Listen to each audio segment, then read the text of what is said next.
नमस्कार दोस्तों, मैं हूं आपका टीचर और आज के इस विश्लेषण में आप सभी का स्वागत है। आज हम एक ऐसे विषय पर बहुत विस्तार से चर्चा करने वाले हैं जो न सिर्फ हमारी इकोनॉमी के लिए बल्कि भारत की जो ग्लोबल पोजीशनिंग है उसके लिए भी एक मील का पत्थर साबित हो सकता है।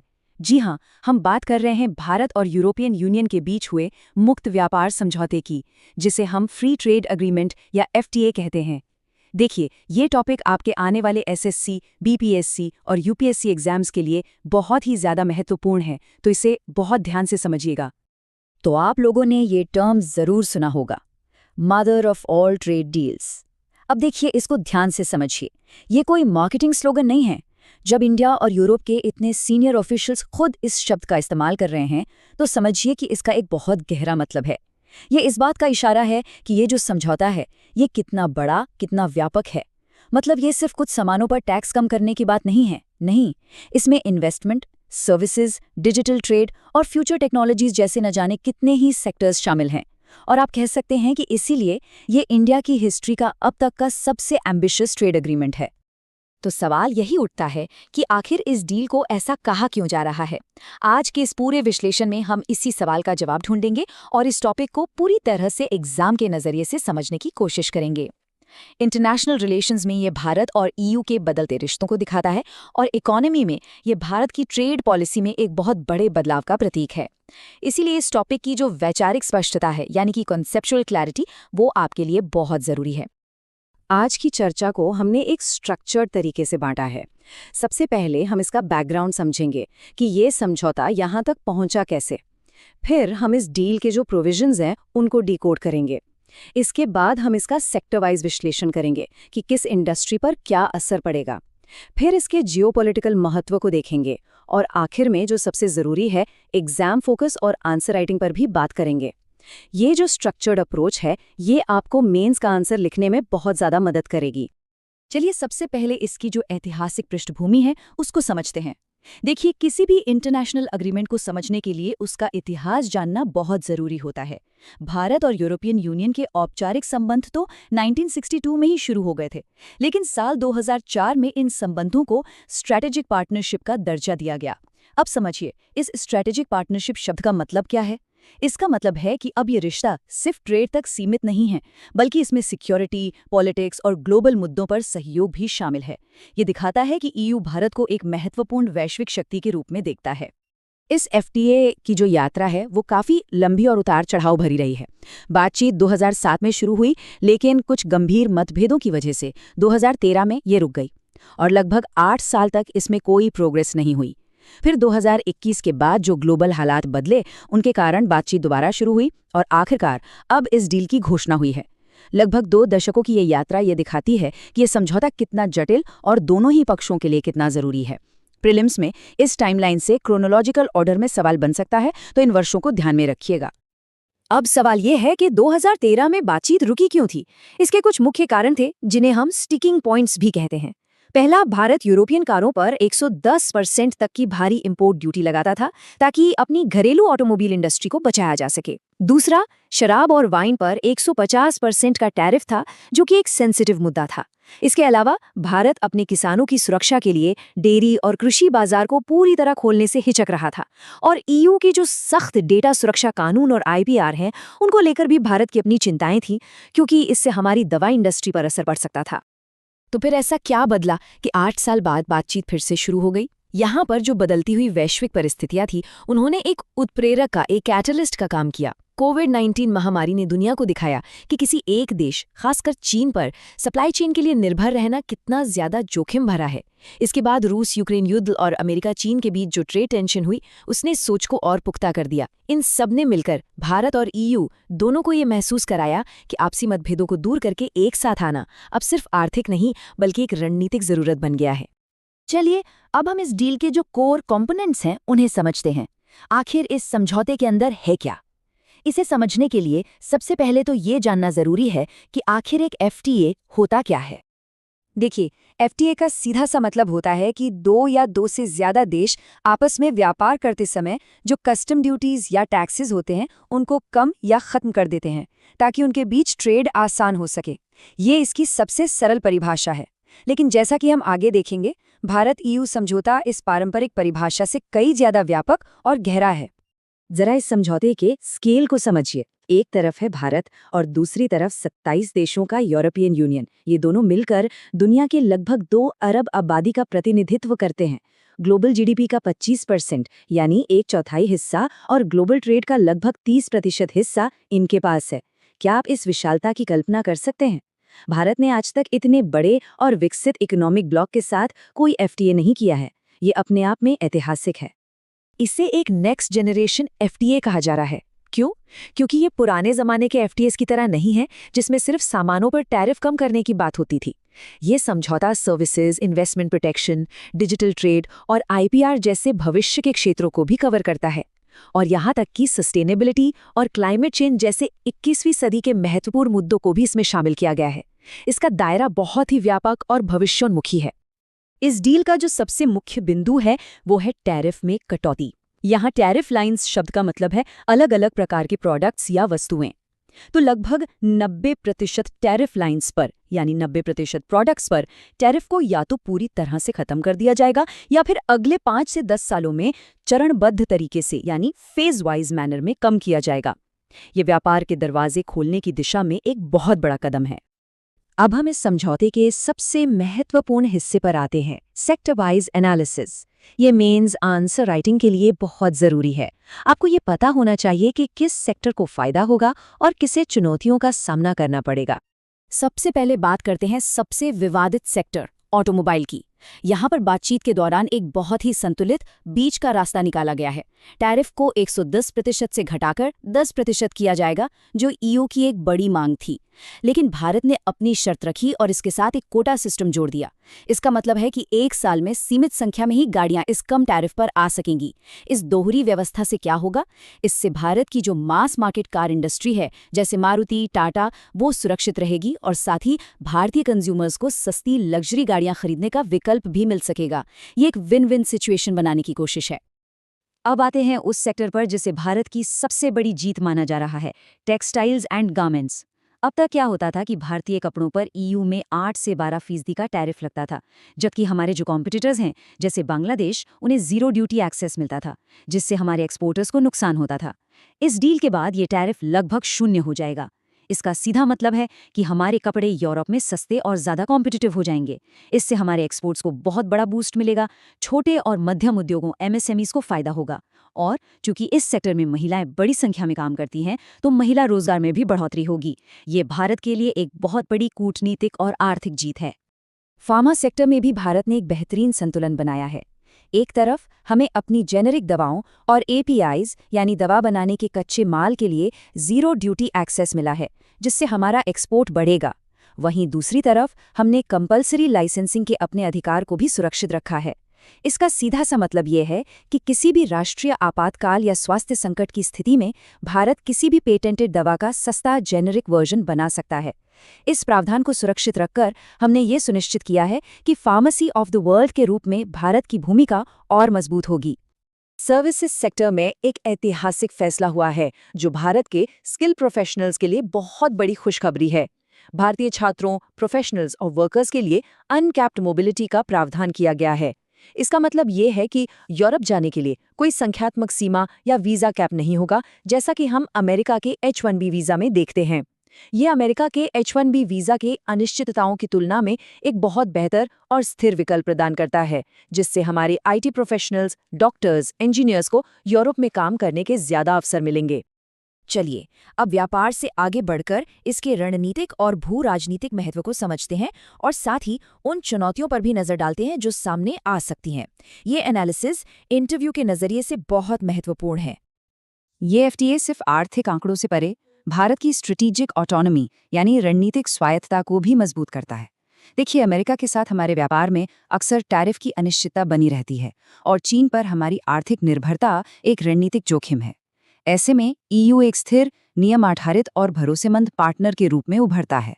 इस समझौते से हमारा व्यापार डाइवर्सिफाई होता है, यानी हम अपनी ज़रूरतें अलग अलग जगहों से पूरी कर सकते हैं और किसी एक ब्लॉक पर हमारी निर्भरता कम होती है।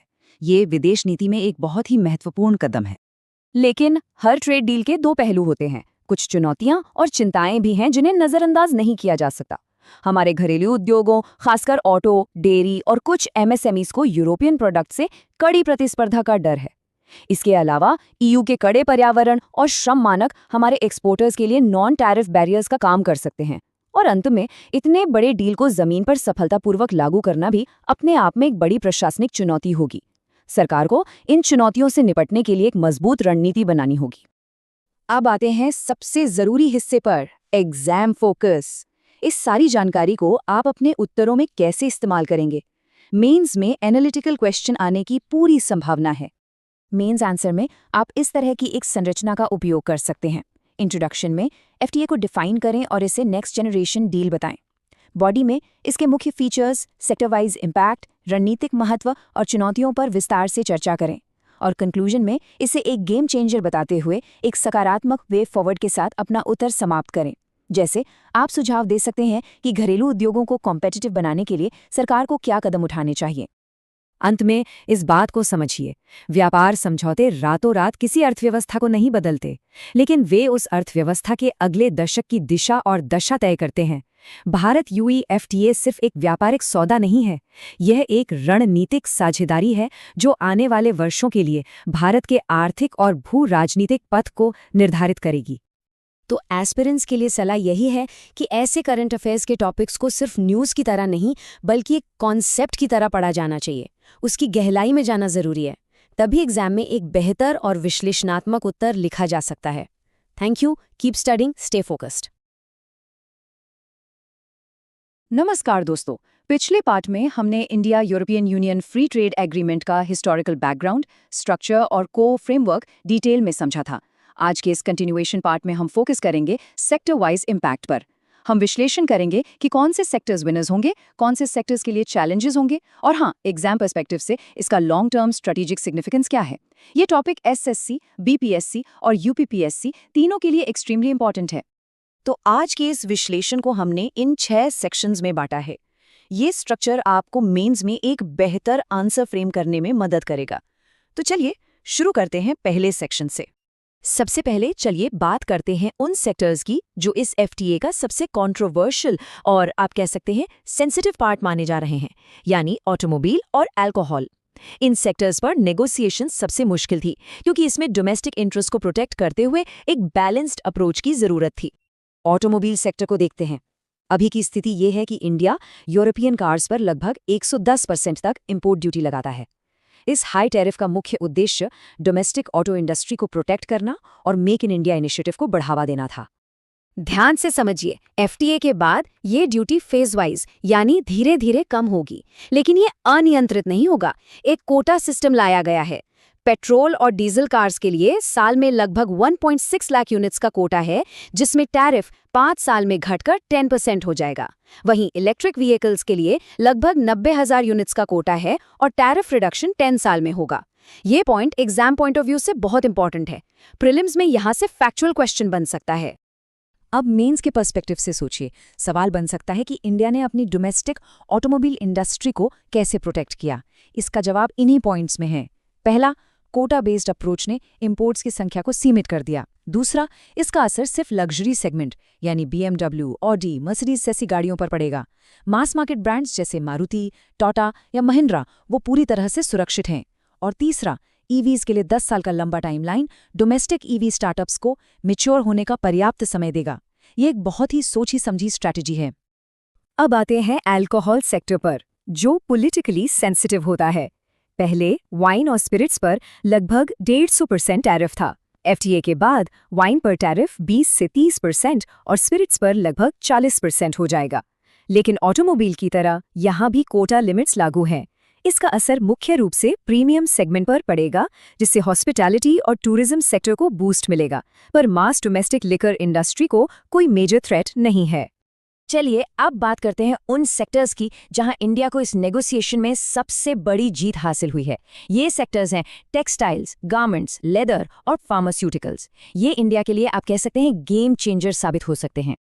देखिए, पहले इंडियन टेक्सटाइल और गारमेंट्स पर यूरोपियन यूनियन में 8 से 12% तक का टैरिफ लगता था। इस वजह से हमें बांग्लादेश और वियतनाम जैसे देशों से कड़ा मुकाबला करना पड़ता था। जिन्हें वहां ड्यूटी फ्री एक्सेस मिलता है। लेकिन अब इस एफटीए के बाद इंडियन प्रोडक्ट्स को भी लगभग जीरो ड्यूटी एक्सेस मिलेगा। ये सचमुच एक गेम चेंजर साबित हो सकता है। इसका इम्पैक्ट समझिए। ये सेक्टर एमएसएमईज यानी स्मॉल एंड मीडियम एंटरप्राइजेस की रीढ़ की हड्डी है। ड्यूटी हटने से एक्सपोर्ट्स बढ़ेंगे, जिससे एमएसएमईज को सीधा फायदा होगा। ये एक लेबर इंटेंसिव इंडस्ट्री है, इसलिए रोजगार के अवसर बढ़ेंगे, खासकर महिलाओं के लिए। इसीलिए इसे इंडिया की एक बड़ी निगोशिएटिंग विक्ट्री माना जा रहा है।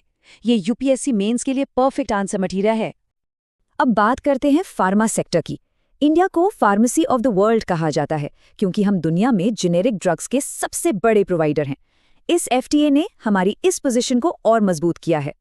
इस डील में इंडिया को अपनी जेनेरिक ड्रग्स और एपीआईज के लिए ईयू मार्केट में जीरो ड्यूटी एक्सेस मिला है। साथ ही इंडिया ने अपनी रेड लाइंस को भी प्रोटेक्ट किया है। हमने कंपल्सरी लाइसेंसिंग का अपना अधिकार बनाए रखा है, जिससे हेल्थ क्राइसिस के समय सस्ती दवाइयों के लिए लाइसेंस जारी किया जा सकता है। ईयू ने इस बात पर भी सहमति जताई है कि वो इंडिया के अफोर्डेबल मेडिसिन्स के फोकस को चैलेंज नहीं करेगा। यह एक बहुत बड़ी स्ट्रेटेजिक जीत है।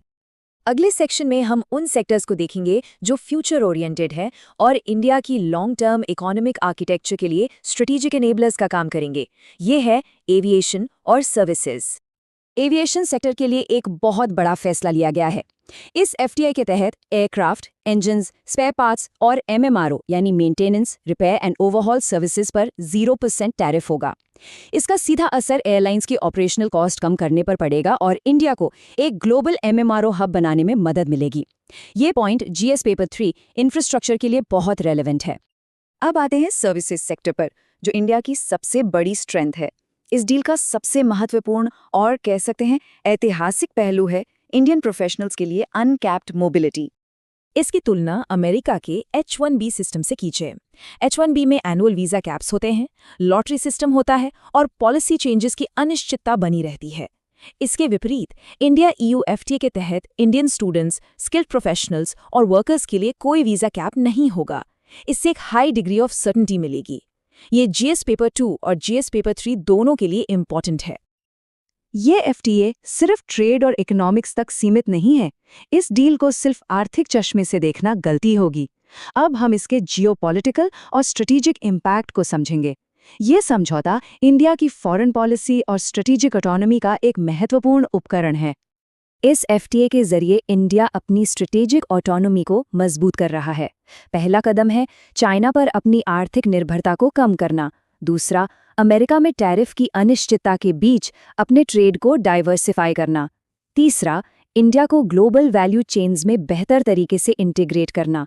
और चौथा, एक मल्टीपोलर विश्व में इंडिया की भूमिका को और शक्तिशाली बनाना। यूपीएससी इस एनालिटिकल एंगल को बहुत पसंद करता है।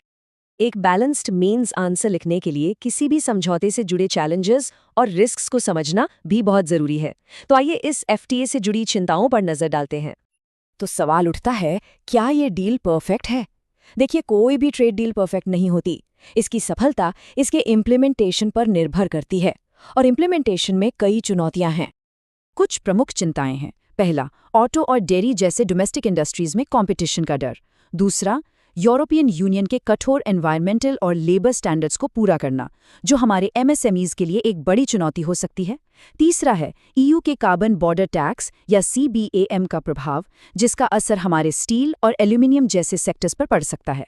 और चौथा, देश के अंदर इम्प्लीमेंटेशन चैलेंजेस जैसे कस्टम्स रिफॉर्म्स और इंफ्रास्ट्रक्चर डेवलपमेंट। इन सभी पहलुओं पर काम करना जरूरी होगा। अब हम अपने विश्लेषण के अंतिम चरण में हैं। आइए इस पूरे समझौते को कंक्लूड करते हैं और देखते हैं कि क्या ये सच में एक ट्रांसफॉर्मेशनल डील है। तो कंक्लूड करने के लिए, India EU free trade agreement सिर्फ एक ट्रेड डील नहीं है। ये एक आर्थिक और रणनीतिक साझेदारी है जिसे इंडिया के विकास के पथ को आकार देने के लिए डिजाइन किया गया है। अगर इसका इम्प्लीमेंटेशन सही तरह से हुआ तो ये डील इंडिया के एक्सपोर्ट्स, एम्प्लॉयमेंट और ग्लोबल स्टैंडिंग को नेक्स्ट लेवल पर ले जा सकती है। इस विचार के साथ समाप्त करते हैं, trade agreements don't change economies overnight, but they decide the direction of the next decade. यानी व्यापार समझौते रातों रात अर्थव्यवस्था नहीं बदलते, लेकिन वो आने वाले दशक की दिशा तय करते हैं। एग्जाम के लिए फैक्ट्स और एनालिसिस दोनों को याद रखना जरूरी है।